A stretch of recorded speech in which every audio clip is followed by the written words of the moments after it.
15 August स्वातंत्र्य दिन आहे आणि या स्वातंत्र्य दिवशी आपल्या देश आपला आझाद झालेला आहे. ह्याच गोष्टीचं औचित्य साधून LICने काही स्पर्धा ठेवल्या होत्या. त्या स्पर्धेच्या माध्यमातून आपला जो युवा प्रतिनिधी तो पण एक असं देशासाठी एक चांगलं काम करतोय की जे काम कुणी करू शकत नाही.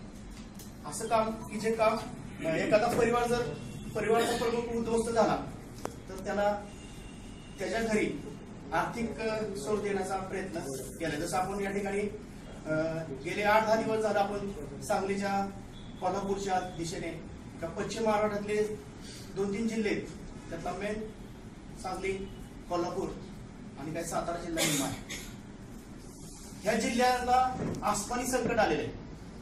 आणि ह्या आसमानी संकटामुळे आपल्या आसपासचे जे लोक आहेत, ज्या एरियात अडकलेले पुरात महापुरात अडकलेले लोक आहेत, त्यांना खूप दिवस वाईट आलेले आहेत.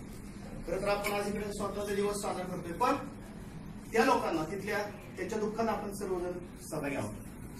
त्यांना आजचा दिवस किंवा अगोदरचे काही दिवस त्यांना खूप संघर्ष करावा लागलेला आहे आपल्या स्वतःच्या परिवाराला वाचवण्यासाठी, स्वतःला वाचवण्यासाठी. आणि हे लोक खूप अडचणीत आहेत. परंतु एक आशा चांगली की बऱ्याच लोकांनी आपल्या LICच्या माध्यमातून पण खूप मोठी मदत तिथपर्यंत पोहोचवण्याचं काम केलेलं आहे. आणि ह्याचसाठी आपल्या सर्वांच्या माणुसकीला एक चांगलं वळण या ठिकाणी मिळालं दिसतं. मित्रांनो, LICचा व्यवसाय करत असताना आपण काही गोष्टी अशा आपल्यासाठी चांगल्या करत असतो, परंतु आपल्या माध्यमातून समाजासाठी चांगल्या गोष्टी घडतात. जसं मगाशी म्हटलं की कुटुंब उद्ध्वस्त झाल्यानंतर त्याला पुनर्वसन करण्याचं, म्हणजे कुटुंब उद्ध्वस्त झालं, एखादा व्यक्ती त्या कुटुंबाचा गेलाय, त्या व्यक्तीला आर्थिक पुनर्वसन करण्याचं काम LICच्या माध्यमातून केलं आहे. आणि हेच चांगलं काम आपण करतोय. मला आठवण तुम्हाला यासाठी सांगायचं की आज स्वातंत्र्य दिवस आहे. आपण चांगलं काम केलं म्हणून LICने आपल्याला आज इथं बोलवलंय.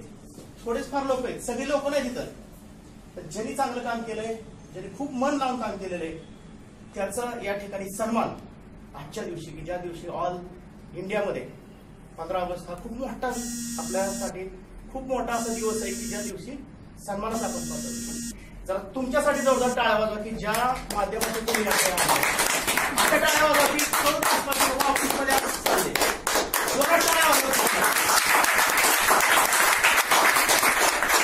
हे काम आपण स्वतःच्या हिमतीवर केलेलं आहे आणि हे काम आपल्या स्वतःच्या हिमतीने पुढच्या भवितव्यासाठी आपलं चांगल्या माध्यमातून पुढे जाण्यासाठी केलेलं आहे. म्हणून मित्रांनो, मला या ठिकाणी बोलायची संधी दिली. परंतु एकच सांगतो की ज्यावेळेस आपण चांगलं काम करतो त्यावेळेस त्या कामाची आपल्याला शाबासकी मिळतेच. मग काम आपल्याला अजून करायचंय आणि कामाचा मोबदला एप्रिल टू मार्च असा ठरलेला आहे. मग अपेक्षा काय आपली असते सगळ्यांची की बाबा मी काम करतोय तर माझा कामाचा टप्पा कुठून कुठपर्यंत.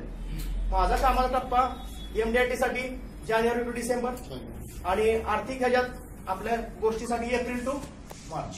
तर ह्या इथून पुढं सगळ्यांनी आपापल्या कामात, म्हणजे मागच्या वर्षी काम केलंय त्या कामापेक्षा चांगलं काम व्हावं यासाठी शुभेच्छा देतो. आणि मी या ठिकाणी मला 2 शब्द बोलायची संधी दिली त्याबद्दल मी मान्यवरांचा या ठिकाणी आभार मानतो आणि माझे 2 शब्द संपवतो. जय हिंद.